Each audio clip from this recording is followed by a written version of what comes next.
this time. Now you come to visit me, brother. Why?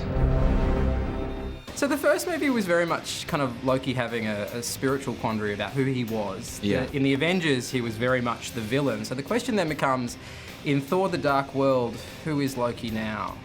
It's a really good question. You know, I'm relieved from bad guy duties by Christopher Eccleston, who plays Malekith, who has a huge and justifiable beef with Odin and his family. Before the universe, there was nothing, a dominion over which the Dark Elves ruled. And the Dark Elves have come back to return the universe into darkness. And young Thor, in his capacity as the heir to the throne, essentially needs Loki's help to find the Dark Elves.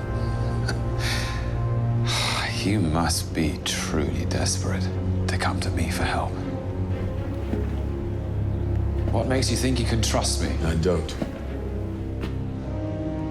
You betray me, and I will kill you.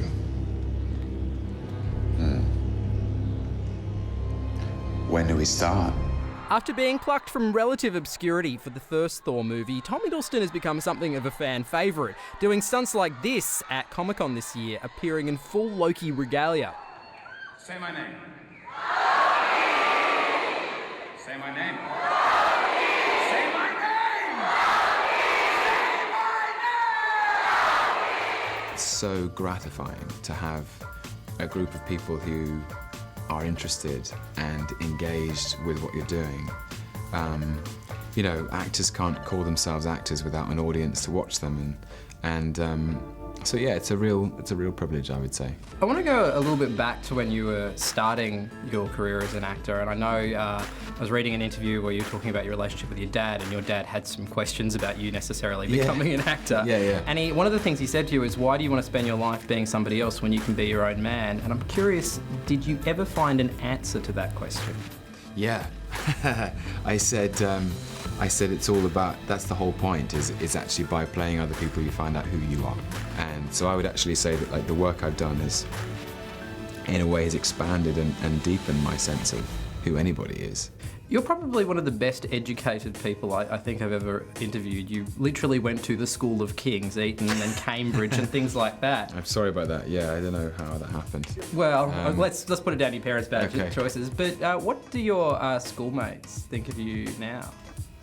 I don't know, man. Like, the ones that I'm still in touch with constantly, you know, and rightly and dutifully try and sort of remind me of my essential weakness and hopelessness, and you know what I mean? I am lucky because when I was at school I was acting, and it was kind of quite an uncool thing to do. And Really? yeah. Really? Yeah.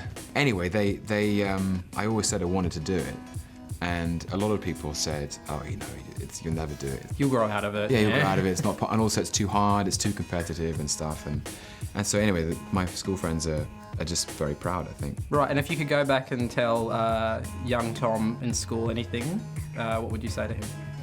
Don't let the bastards grind you down. Because one day you'll grow up to be a supervillain. There you go.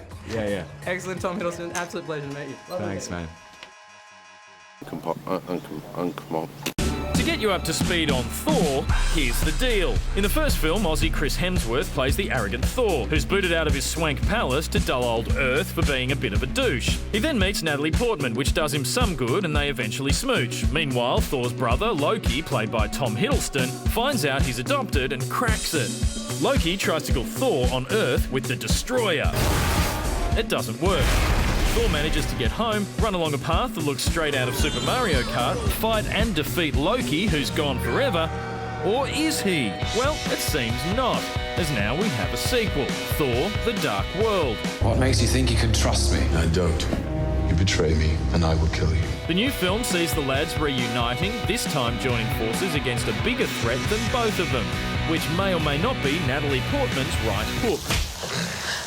Sorry, I just needed to make sure you were real. It's been a very strange day. We are members of an exclusive club. Yeah, the founding members of the Natalie Portman Slapping Men's Club. There you go. Yeah. She's got a hard slap. She's packed quite a punch, Yeah, doesn't she? it's a neat right hook. Yeah. Like, Sting. A little. I kind of like 40 takes later. That was her excuse anyway. That was from New York. I like her. Yes. Well, it was pretty fun. Is your palm still stinging? No, but I think their faces are. I think I was trying to go like easy on them and not hurt them. You know, I was kind of girly about it to begin with, and then finally they were like, you just kind of have to go for it because it looks really fake. And so. Some pretty serious outfits and a fair few hair extensions go into getting these guys into character. And the two had a ball making the sequel together. And in real life, are you two on-set brothers? Do you get on? Is it love-hate? Yeah. You've got to say that though, haven't you? Yeah, but we actually are. It's so fun, you know. The best moments as an actor is when you got up early in the morning and you're on set with someone and suddenly you just feel like a kid. From day one when we first met, we had the same enthusiasm about, you know, the Superman and Batman and those kind of films and the big adventure stories, and where going to the movies is an event, you know. And so that, I think, helps our enthusiasm. So if you were a superhero in real life, what would you be? You mentioned Superman. I can kind of... It's a competition of the red capes there. Yeah, I can't wear another red cape. I'll go Batman. Okay. What would I be? Spider-Man? Spider-Man. I'm a bit too... because Spider-Man's got to be like, he's got this sort of teenage angst. I'm 32. It's getting on a bit for teenage angst.